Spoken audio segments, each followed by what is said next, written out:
onde a igreja tem que ser impactada pela consciência missionária. Eu escutei uma palavra que me chamou a atenção.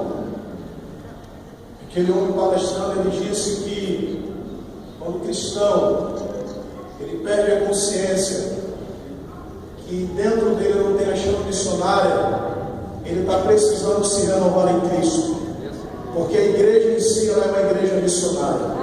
Amém. Não precisa de uma forma simples para que você entenda. Não precisa de muita coisa para você entender que você tem uma obrigação de fazer missões. Não precisa de muita coisa, não precisa de pregadores eloquentes para te ministrar uma palavra que vai impactar, para que você possa entender que você tem uma obrigação de atrair pessoas para a casa do Senhor. E o mais interessante é que às vezes a gente, quando se converte a Cristo, a gente faz algumas perguntas e diz: mas como é que eu vou ministrar? O que é que eu vou fazer? Porque a gente vê homens bastante sábios passando na tribuna do Senhor, ministrando palavras sábias, e a gente diz: como é que eu vou ministrar daquela forma? Como é que eu vou fazer daquela forma? E eu acho bonito com Deus, porque Deus ele já colocou essa chama dentro de você. Ele só está esperando a sua atitude. Abre a tua boca, porque o Espírito de Deus vai te usar para fazer coisas grandes. Não precisa você querer falar bonito, não precisa você querer se expressar bonito. Jesus era um homem bastante sábio, todos sabem disso, mas o Evangelho é simples de se entender. Ele dizia: arrependei-vos, porque está próximo o reino de Deus. Perdoados estão os seus pecados. Proclame a palavra de Deus.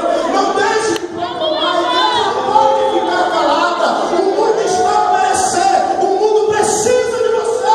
Aleluia!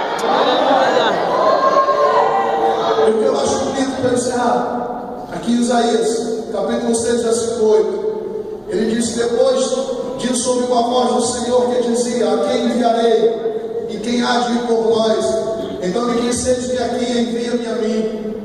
Depois que Isaías contemplou o Senhor sentado sobre o trono, Deus não tinha falado com ele ainda.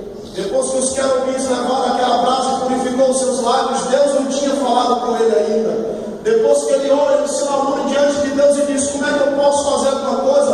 Porque eu habito no meio de pessoas impuras, os meus lábios são impuros. Deus purificou os lábios deles e agora Deus faz uma pergunta. Porque Deus podia muito bem dizer: você está pronto, vai e pregue. Mas Deus queria saber a intenção do homem. Ele disse: a quem enviarei? Quem há de ir por nós?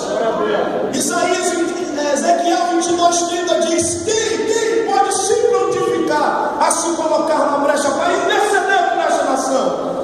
Eu te faço uma pergunta nesta manhã, porque a palavra já te purificou. O salmista Davi disse: o